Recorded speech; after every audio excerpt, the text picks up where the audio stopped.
Hey, Aaron Sanders, this Agile guy here, and with me today, introducing Peter Stevens.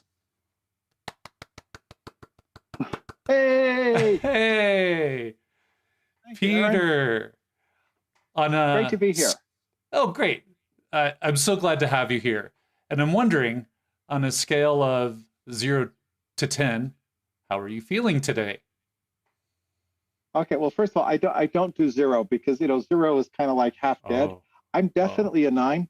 a Okay, I'm nine. basically on a nine. Yes. Okay, so nine is like high energy, and there've just been so many good things happening lately that I can't be anything but a nine.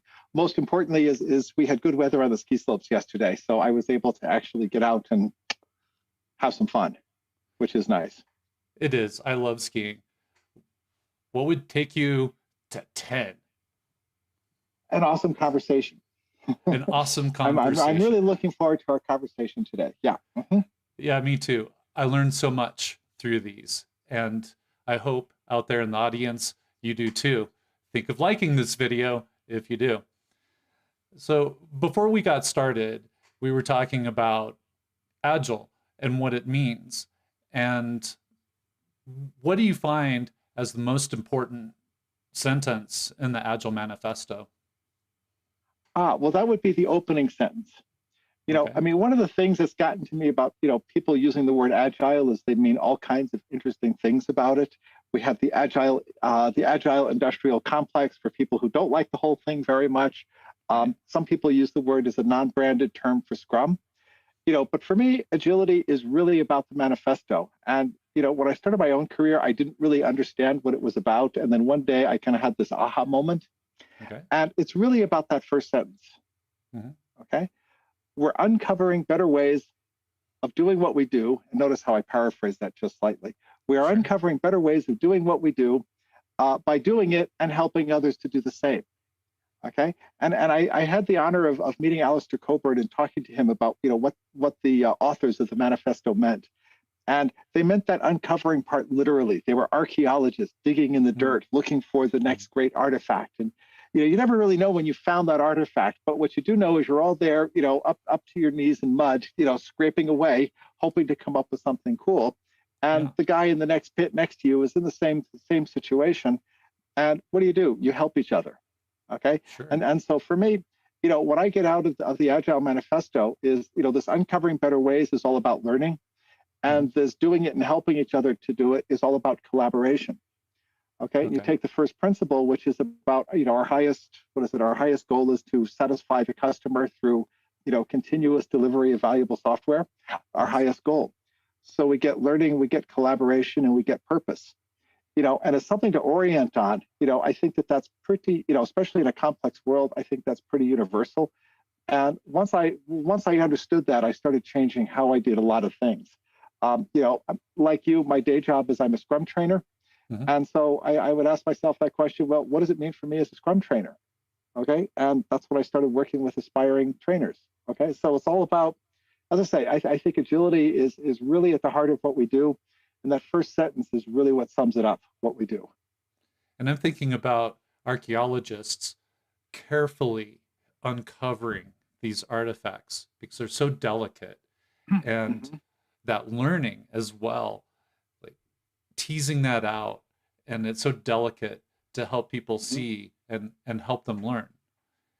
And Yeah, and of course, the first time you pull something out of the ground, you don't really know what it is, and you you don't don't know. really know how to use it. You don't really know what it's going to mean for you. And Sure. and and and as as it goes on, as other people look at it and bring other ideas, all of a sudden you start to see, well, first of all, you develop understanding, um, Hmm.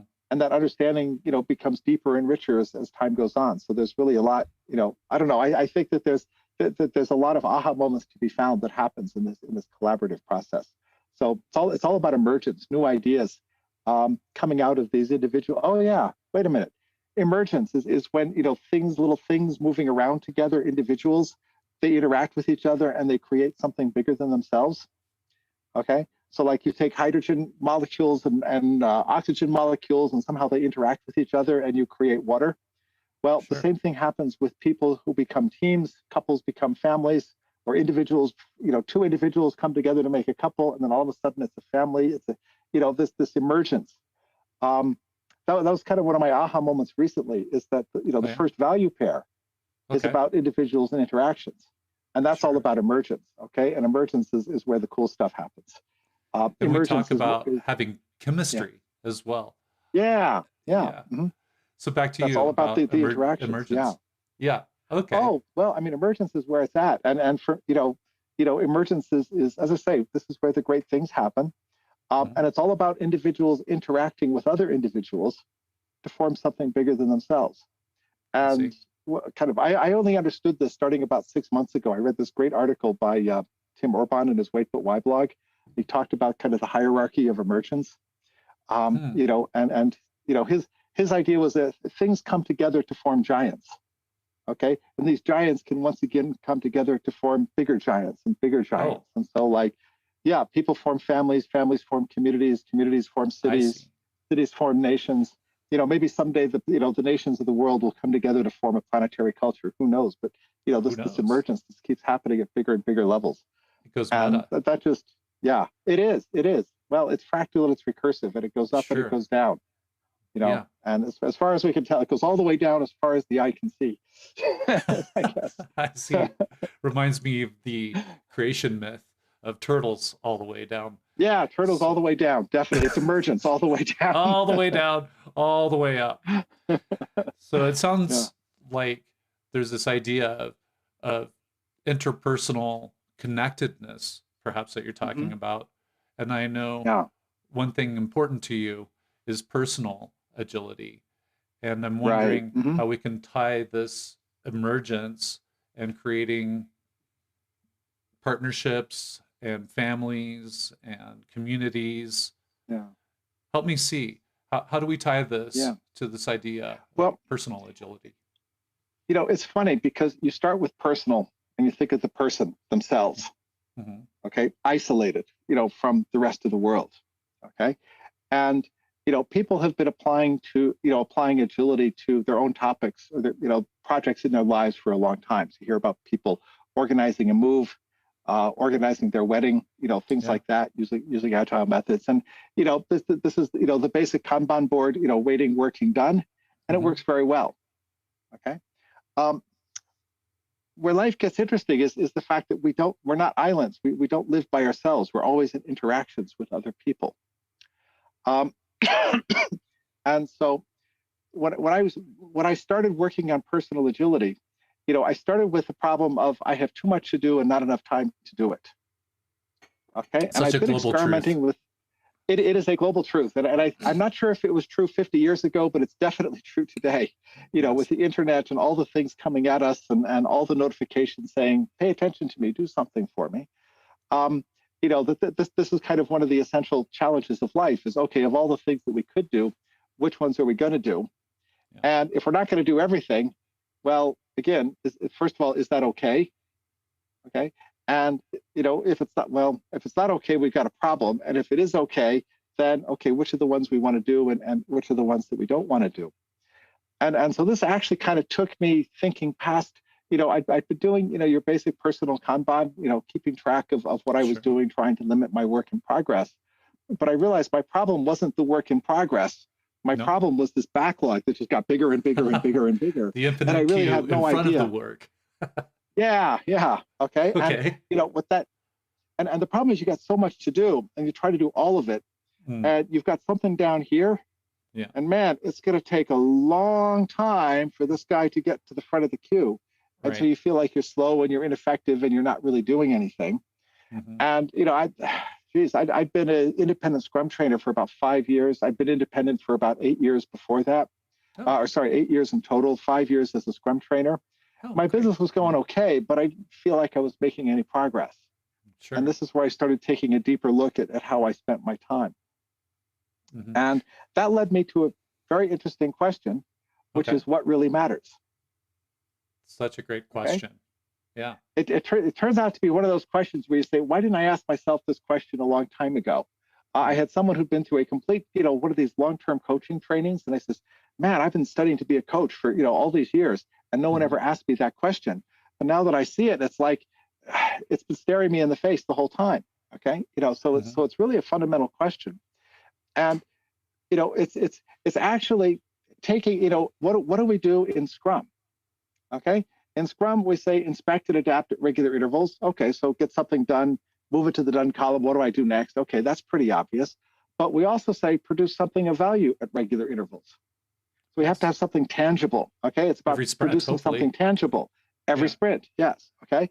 So and it also says, well, since we can't do everything every sprint, we can only do some things every sprint. Which ones are we going to do?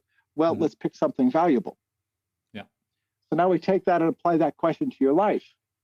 Well, what does it mean to be valuable? Okay. And to be quite honest with you, I felt like I was punting on the question. I said, I don't really know, but for your life, so what really matters to you? Well, okay. The pandemic really helped me see that.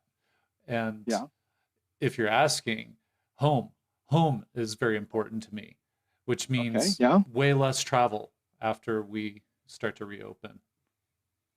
So where are you going with this? With what's important? What's important for you, Peter? Well, it's funny. I rethink that question about once a year. Okay. And right now, so I have my list of my what really matters column. Okay. The first item on what really matters is about realizing my potential, my personal potential, which I realized is really the potential of personal agility. I've been working on this for about 4 years. And you know how many people, they've got like this side project that they're working on and they hope that someday it's going to be something. That side hustle. Well, as long as but the thing is, as long as it's your side project, it's never going to be anything. It's that point where you decide to commit to it and say, I'm in. This is what I'm focused on. That's where it becomes something real. Okay. And in my case, so I've been working on personal agility on the book and on the Institute with Maria Materelli. And what Maria has done, which is really amazing, is she's actually been coaching people on personal agility quite a bit, and got to the point where we actually had some case studies. Oh. Okay. And so I went to visit 2 months before the shutdown. I visited Maria in Florida. Actually, my wife and I did. So we went to Florida, to work out a chapter on the book, which had been kind of languishing. And I was saying, we need to get this going. And Maria said, oh, by the way, there's this woman named Sharon. She absolutely wants to meet you. I said, okay, that's interesting. Oh, and she wants to cook dinner. Oh, that's interesting. Why does she want to do that? Well, on the one hand, she's a chef. That was her, her life's goal was to be a private chef and to have a catering company. She is now a private chef and she has a catering company, and she wants to say thank you. What does she want to say thank you for? Well, for personal agility, because thanks to personal agility, and as we discovered later, also thanks to Maria's coaching, Sharon was able to turn her life around. She was able to go from, struggling to, earn, keep food on the table and keep a roof over her head, working 6 jobs at a time. One of them was Uber. That's how she met Maria. She was driving for Uber.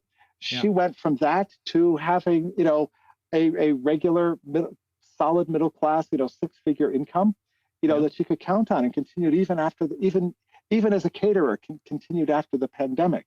And she was just so grateful. She wanted to invite us to dinner to say thank you. Okay. Now, one of the interesting aspects of her story was, before she started out, a $400 miscalculation could be fatal. She did not have the resources in the bank to handle an unexpected $400 bill. And she had, she missed a car payment, and her car was gone. I mean, it was that level of drama. Okay. Sure. A year later, she didn't have that problem anymore. And between January, when I was in Florida, and March, when the pandemic came along, and I'm saying, what am I going to do now? I did a little bit of research, discovered that's actually something that the people, they do polls about that fairly regularly in the States. And before the pandemic, 30% of all Americans could not handle an unexpected $400 bill. Okay. Now, 30% or 30% of, 300 million people, or, the numbers vary a little bit depending on how they do it, but somewhere between 30 and 40%, that comes out to roughly 100 million people. And I realized if with personal agility, we could help just 1%, that would be 1 million people. Okay. And if 1 million people invited me to dinner every night for the rest of my life, I'd have dinner invitations for the next 3,000 years. Okay, 3,000 and years. I'll 3,000 years. So that's what this is about. 3,000 years of thank yous. Okay, and this is where I realized I have to focus on this. Okay, and so what we're really trying to do is, we're really trying to create the movement around it because we just see this as being so universally useful. And and so one of the things that inspired us to do is really get focused on collecting case studies. Okay. And we've got case studies of students getting their career started as they finish school. We got a couple cases like Sharon's of people turning around their lives, people holding down too many jobs, and none of them are really bringing the value that they hoped to, being focused and becoming successful. We got a couple cases now of senior leaders who've turned their companies around. A startup that hit their target valuation in half the time they expected. Another, an established company that saved itself from bankruptcy. So this kind of getting clear on what really matters. Okay, and then kind of getting into a situation where you can end each week with satisfaction and start each week with confidence. That's really huge. And so this was, you asked me what really matters to me. I want to make that happen for at least 1 million people. Okay, where they can write to me and tell me how it changed their lives. Okay, and if you were the guy, they'd write to you. That's okay too, because 3,000 years of thank yous is so many thank yous. I can't possibly collect on all of them, but it's going to need more people than me to make that happen. So absolutely. I see. Yeah. Mm-hmm. You have me very excited by this. So thank you. What's important to you sounds like a very powerful question. Are there others in this? Right. Well, the first person who got on board was Maria Materelli. Mm-hmm. And I met her at the experience. Well, now we call it the Experience Agile. I think at the time it was called Scrum Day Portugal, which was held in Porto that year. And she was doing Agile marketing. And I thought, she's kind of doing the same thing, wants to start a certification program. Maybe she could be helpful. We didn't really have time to talk then, but we got to meet 2 weeks later at the Scrum gathering in Munich, had a conversation. And I asked Maria the question. I was trying to, how do I get Maria's attention with this? I just asked her what really matters. Mm-hmm. And at that time, Maria's, she wanted to, lead the Agile lifestyle. Okay. And she was a Scrum trainer, spreading the word about agility on one-way tickets. She had no permanent address. Okay. Oh. So I asked her what really matters. And she listed off a couple of things that was kind of guiding how she was doing. Mm-hmm. And then she paused and she says, my health really sucks. I've been in the hospital. I've been in a wheelchair. I've had really serious health issues. And you know what? It's not even on my radar screen. And that was the big aha moment for her. And she said, I want to get involved in this. Okay. And it took a lot of convincing. And I think it took us 2 years to really, especially took me 2 years to say, okay, I want this to be an us thing and not a me thing, that it's really about us. And even now I'm having that conversation again. It's about the movement. It's not about me. It's about those. I don't care who gets the 3,000 years of thank yous, but I do want them to happen. I hear that. Yeah. That's some sort of legacy, Peter. Yeah. Exactly. And we're starting to see this happening now. Okay. So we've been, we started doing the trainings. We've been recruiting ambassadors. The main criteria for being an ambassador is first of all, applying personal agility yourself, and really having gotten some value out of it, and some coaching training, and if you've got experience as a coach, then you can come on board as an ambassador. And then what do you do as an ambassador? Well, you start sharing how it works, and, that can be on a one-on-one basis, or, maybe a bit later when the demand is there, we can talk about doing it more on a training basis, but the idea is to share these people, help people. And most of the people, they get it. They have their own Sharon story. Either they are Sharon or they have a Sharon, and that which is what's making this happen and what makes it possible. So as I say, my dream is that there are, millions of Sharons running around, and remember this thing about doing it and helping each other to do it, that they're reaching out to the next generation or to the next group of people. And like Sharon's really amazing because she went from, before, trying to keep down 6 jobs and having to react to all these problems at once, and then a year later, her life was basically under control. Well, that's when she said, I want to address my own health issues.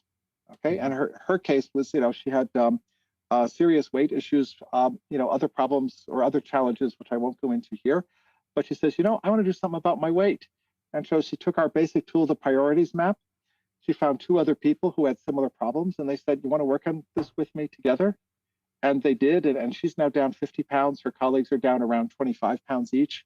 And they've made huge improvement, and she just feels so energetic. And she put out this post on Facebook with all the things she can do now that she physically couldn't do a year ago. Okay. And what was really interesting to me, remember we talked about emergence? She Yeah. says, well, what I need is some partners in crime. I need some people, who share this voyage with me. And so each one of them has their own unique approach to improving their fitness and losing weight. It's not that they're doing the same magic plan, but what Yeah. they are doing is they're doing it together, and they're giving each Yes. other support when they need it, and they're celebrating each other's accomplishments and taking it forward. Gotcha. Individuals interacting and things emerge from that. Bingo. Emergence. Yep. Okay. And transparency sounds like there's something here too. Could be. It's funny. We haven't talked as much about transparency. I mean, it's funny when you talk about Scrum, we say inspection, adaptation, transparency. These are the three pillars. Mhm. When I took my first CSM class with Mike Cohn, Mhm. he said, if you only remember two words from this class, I'd like them to be inspect and adapt. Okay. And to this day, I get my Scrum masters to kind of stand up in a choir and say, what's the core principle of Scrum? Inspect and adapt. Now, Okay. the idea that you might be telling yourself nonsense while you're trying to inspect and adapt was just so foreign to me. I couldn't believe that we need to talk about it. It was just so implicit, Sure. this transparency. But, one of How the can you things I think inspect without it? yeah. But one of the things which I think the Kanban folks got right was this Mhm. idea of make things visible and make Yes. policy visible. Yes. And what we've done is we've taken that a step further. So as we're looking at, kind of what's your plan for the week? Okay, Mhm. so, imagine you're working with cards just like with any other Agile framework. Mhm. But we've got an additional column in our priorities map. It's the first column. It's the what really matters column. Okay. And these aren't cards that move from left to right. These are cards that don't change very much, but Right. they're color coded. Okay. They're color coded. So like I have a green card and a blue card and a yellow card and maybe an orange card. Okay. And then everything that I could do also gets a color code. Okay. So for instance, I have, one is about personal agility, one is about, kind of order and structure in my life, one is about family health and happiness. And so family health and happiness, I think, is purple. Okay. So, I can look at, I can now look at this is what I want to get done this week. And I Mhm. see, oh, I've got 3 green cards, 5 blue cards, and a purple card. Do I have enough purple cards there? I see. Okay. And so all of a sudden you can not only, if Kanban is about limiting work in progress, this is about limiting what really matters, Sure. and also making sure that there's a connection between what you do and what you care about. Mhm. Okay. And it's those cards that, where you can say, well, why am I actually doing this? How does this help me? How does this help, how does this help us get 3,000 years of thank yous? Sure. Well, actually, now every once in a while you have something you want to do it anyway, and that's okay too. Okay. And so I have a separate card called Makes Me Happy, and I just do it because it makes me happy. And that's actually one of the key questions in personal agility. Okay. And we have 6 questions. First Okay. one is what really matters. Okay. That's giving you context. What did I get done last week? This is about celebrating what you got done. Mhm. Pat yourself on the back. Celebrate. Okay. Then the next couple of questions are about triage. Okay. What could I do this week? Now, remember, we said we got too much to do. So it's not what do I have to do this week, because you can't do everything. So you Okay. got possibilities. So what could I do this week? All right. Okay. Let's do what you could do. Now, of those things, what's important? What's urgent? What's going to make you happy? Okay. That last one is kind of the interesting one. And that's where we really start taking a different path in the traditional Agile approaches, because they're all about Eisenhower, urgent and important. And Sure. somehow, your own happiness is who Takes a cares back about that seat. actually? Yeah, really, really. Okay. Yeah. So the idea that your own happiness, remember, you're the product owner of your life. So you get to Sure. decide what really matters. Okay. And your own happiness. And it turns out that this is what gives people balance. Mhm. Okay. This is how you get alignment with yourself, is making sure that what you do is somehow in aligned with what you care about. And if you don't care about yourself, who will? So your own Mhm. happiness is a fully valued thing. And that could be a really big aha moment for people, because, some people recognize their own happiness as a thing more than others. Let's just leave it as that. I love this. I have a simple theory that happy people build better products, that how we feel shows up Mm-hmm. in what we Yeah. do. And so Mm-hmm. having this as something that helps the real important things show through and you to shine through that. I'm Mm-hmm. I'm really digging this. So we've talked about uh, what's important in your life, Yeah. celebrating what you did last week, what Right. you could do this week, what makes you Yeah. happy. Are we at like 5 of the 6 questions? First question, what really matters? Mm-hmm. What did you get done last week? Mm-hmm. What could you do this week? Mm-hmm. Okay. Of those things, which are urgent, which are important, which are going to All make right. you happy? Okay. Okay. And that's all packaged into one question. This is the triage, I looking at see. what you could do and saying, well, okay, how do I feel about these things? Okay. Mm-hmm. Then of all those things, what do I want to get done this week? Uh-huh. What's a reasonable expectation of what I could get done? Okay.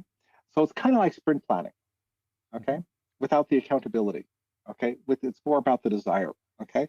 The the metaphor we have is navigation. Okay. So I'd like you to imagine you're in a sailboat, I no love motor. sailing. Okay. Excellent. Okay, so imagine you're in a sailboat, and let's roll back the clock, I don't know, 50 years before there was GPS and before there was satellite navigation. Yeah. Okay, how would you get from Portugal to Jamaica? Okay, and navigation back then was, well, you look at the stars, you keep track of what time it is. Okay, yeah, okay.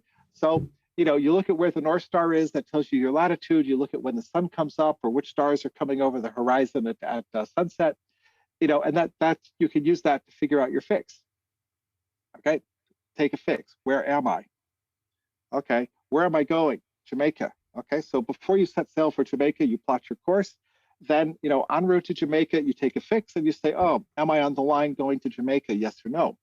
If you are, life is good. If you've gotten off course, what do? Well, you need to get back on course. So where's Jamaica? Oh, Jamaica's over there. Mm-hmm. Okay, so what you do is you turn the boat or turn the plane towards where you're trying to get. You make your course correction, Mm-hmm. and and so this is basically navigation from here to there. Is you're kind of always taking a fix and comparing where you are to where you expect to be. Interestingly enough, it's about your route over the ground, not about your timetable. Okay, if you're and I actually got this more as a pilot that is a boat navigator. I was flying small airplanes, and the winds are fast compared to small airplanes. And so if you're flying against a headwind, yes. If the wind is strong, you're going to be slower. That's just the way it is. That's the way Okay, it there's is. nothing you can do about it. Okay, Right. you can add gas, but your ability to make the plane Then go you add faster weight. is so small compared Mm-hmm. to the strength of the wind. Okay, Yeah. but the question isn't, are you going to be there perfectly on time? The question is more, are you going to get there at all? Mm-hmm. Okay, and the pilot's definition of a good landing is any landing you can walk away from. So we have very very My we also brother-in-law have is a great flight landings. instructor, Okay, so I can relate to right? this. I didn't know you were Yes. a Okay. pilot, Peter. I Oh almost yeah, want to no, dig into that that. that was one of my hobbies. That was actually a major inspiration for this. How shall I say? Kind of achieving goals is with a navigation metaphor. Of course, you're going to get blown to the left and the right. There are all these forces acting on your life. Mm-hmm. If you have kids, one of them comes in with a Turbulence. skin knee. Uh-huh. Okay, your significant other comes in with a problem that needs immediate attention. Okay, at work we have bosses, we have stakeholders, we have customers. One of our case studies said nobody's plan for the day survives the first customer call. So all these things Right. happen to your life. Mm-hmm. Okay, you're getting blown off course all the time. It's normal. Yes. Okay, but there's Jamaica out here, and so what you do is you're planning at the beginning of the week. You're setting your direction. You're saying, Mm-hmm. well, this is Jamaica's over here. This is where I want to go, and you're gonna see what happens as you get there. But they're the winds and the waves, and if we're getting Sure. into the Caribbean, I've heard there are pirates down there, so you never know what That's impact true. they're going to have on your class, on your Yeah. course. And so what do? Well, next week take a fix. Where am I? Oh, gee, we've kind of gotten off course. Do I still care about Jamaica? Oh, Jamaica's over there. So you set a new course. Okay, so kind of every week, what you're doing is you're setting a new course. You're updating your position and setting your course. Now, how do you tell what your position is? Well, by looking at where you've been. It's like Hansel and Gretel leaving a breadcrumb trail in the forest. Oh, Right. I got 3 red cards and 4 green cards and 2 yellow cards and Mm-hmm. no purple cards. Man, as far as done. purple cards. That was health and happiness. I'm not doing anything for my health. I'm doing way too much for work. Pierre Nice just wrote a nice article about this. He says, well, my week, looking at what I've done, nowhere near enough for my health, nowhere near enough for my family, nowhere near enough for my personal ambitions, way too much for work. What's wrong with this picture? Okay. And this is the sense making that you get out of that. So, where you are, where you're going, what's important, where do you want to go? Okay. So, for me, personal agility, you can kind of sum it up in 4 words. First one is purpose. Why am I doing what I'm doing? Celebration. Okay. Pat yourself on the back for what you got done. Okay. And also really recognize the things that are moving you forward. Okay. Choice. Where do you want to go? Okay. Choose your week to get you, to serve purposes that matter to you, whatever those purposes are. And then finally, it's all about emergence. Okay. So, this power of questions, they start with you, but you can extend them to other people. And this is what turns personal agility into a simple but surprisingly powerful framework for leadership, for getting people to basically align with you and pull in the same direction as you're going. Because these questions, these interactions, that's what enables the emergence. That's what enables these bigger things to come together. I see. So you're also seeing personal agility span into work, but in that absolutely. interpersonal sense? Yeah. Okay. As an interpersonal sense, and also, so personal agility is, on the one hand, we have the basic heart of personal agility, which is, what we call the process celebrate and choose. The main tool is what we call the priorities map and the breadcrumb trail. But we've got a couple others to kind of help you do long-term planning and to kind of see how you're doing in terms of staying on class. Okay. And that's kind of the basics of personal agility. That's about getting things done. And that's also about achieving long-term goals, okay? Because, like if you're setting sail to Jamaica and you change your mind every 2 days about where you're going. Oh, we're going to Jamaica. No, we're going to New York. No, let's go back to Jamaica. How about we go to Antarctica? No, I'd rather go to Brazil. I hear where is that boat going to go? Okay. Yeah. Exactly. Not very far. Okay. And so, we see this in work, where, the priorities are constantly changing. Right. And the reason they're constantly changing is they don't have much alignment about what really matters. Okay. So it turns out if you can tease out of your stakeholders what really matters to them, you can, so you have like 5 important stakeholders. You have conversations with each one of them. Okay. And you tease out what really matters to each of them. And you start to discover patterns and trends. And what you can do is you can identify consensus. You're not creating consensus, you're identifying consensus. Because usually what happens, this is a rule of thumb, you're somewhere between 80 and 90% your stakeholders agree. Okay, 80 to 90% of the topics that they need to agree on, they already agree. But the problem is there's that remaining 10 to 20%, and there they argue violently about these things.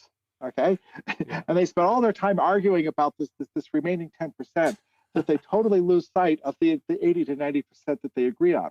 Okay, so the basic trick, and this is like going to be a really powerful tool for product owners, and it's going to be a really powerful tool for anyone leading an agile transformation, is to first of all just understand what your stakeholders need.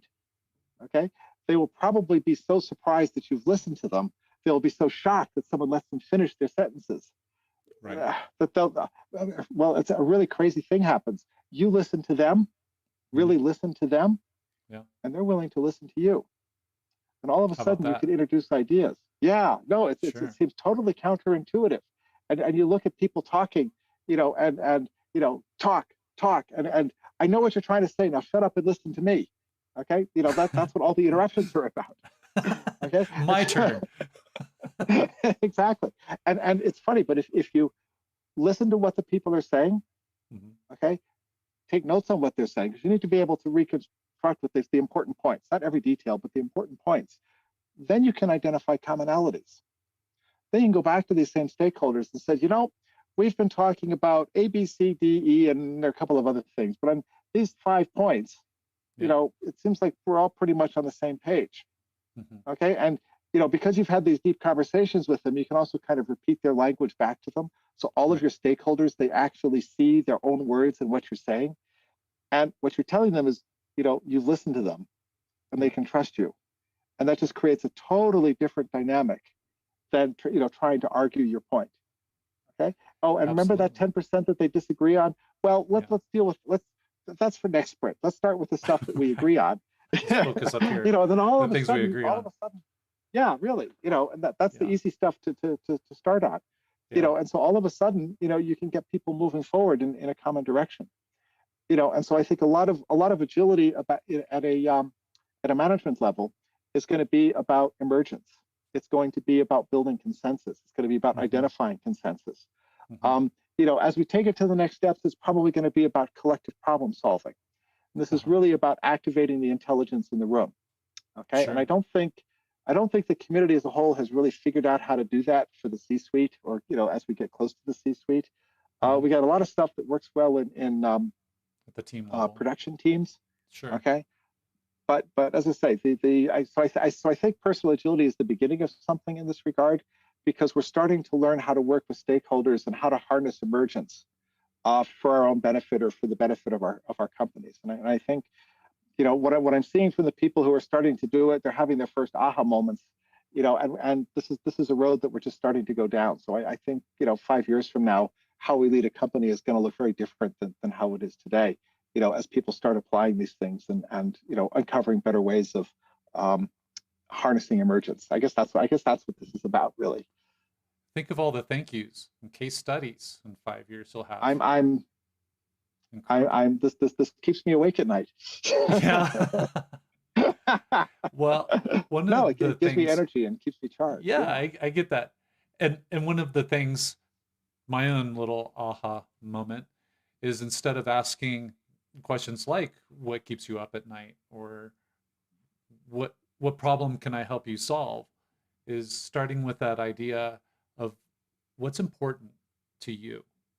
And then later, once we see emerge that collaboration and agreeing on what's important, now we can start to activate that intelligence and figure out what problems to solve. So it's, I think, a way better start point, and I'll be using that probably later today.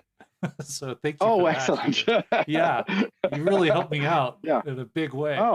Yeah. Really appreciate that. Maybe I'll be able to share a case study here in a little bit around that. Oh, that'll be awesome. Yeah. Yeah, that's super cool. I'm really happy for that. So as we start to near the end here, we've been talking about so much, these 6 questions, the Personal Agility Institute, the case studies, and how do we conclude here? What would you like to say as we start to approach the end here? Okay. Well, I guess what I would like to, my thing is questions. Okay. So one thing, maybe something for you or for your listeners to chew on is just to think back about the last week. What did you do last week? Just the facts. What did you do? Okay. For some people, that's an amazingly powerful question, because, they're so busy working that they don't really, oh man, what did I do? I know I was working like crazy, but I don't really know what I did. But the first question is, what did you do? And then how much of that felt like it was bringing you value or satisfaction or serving a purpose worth caring about? And how much of it was busy work? Okay. How much of it was kind of keeping your time filled, but not really bringing you somewhere? And if you're not happy with the answer, okay, if you feel like there was, too much busy work and not enough stuff that mattered, sometimes people realize that there's, like Maria's story with her health, that there's stuff that really does matter that's not even on her radar screen, and say, oh, wait a minute. Yeah, okay. So what we're trying to do is we're trying to make it easy to discover personal agility. Part of the way that we're doing that is we now have literally a global network of ambassadors. Our westernmost ambassador is now based in California, and our easternmost ambassador is now based, actually there are 2 of them now, in Melbourne.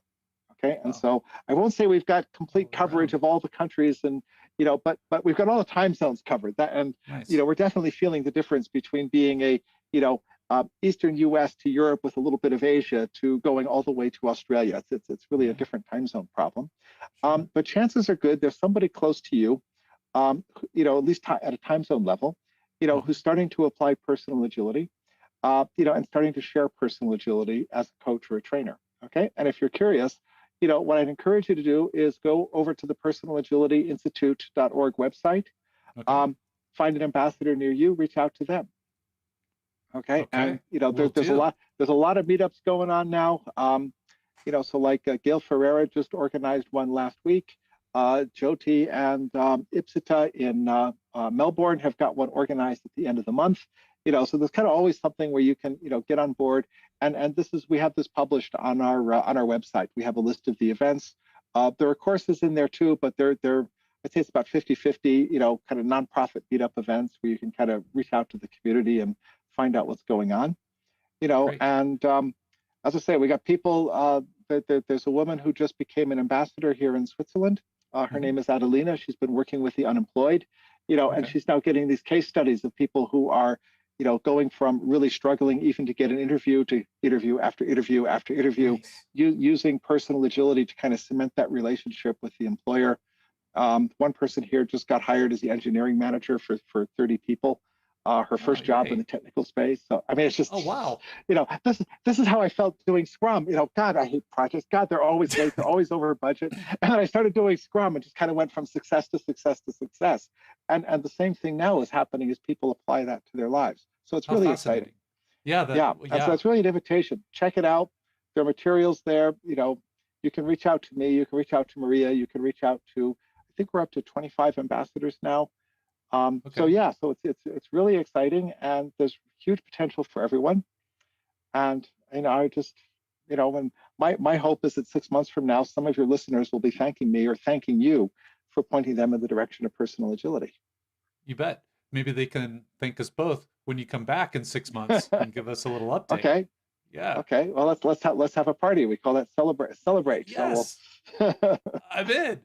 I might have to go to I like Switzerland that. if you're okay with that. We could maybe party in person. Sounds like a plan. Sounds like a plan. Yes. Yeah. All right. Thank you so much, Peter, for your time. I've learned so much. We'll get the links in the description, and I hope you have a wonderful rest of your day. Okay. And Aaron, thank you so much for the invitation, and to all of you out there in viewer and listener land for joining us. Till the next time. Thank you. Bet. Okay. And we're no longer live.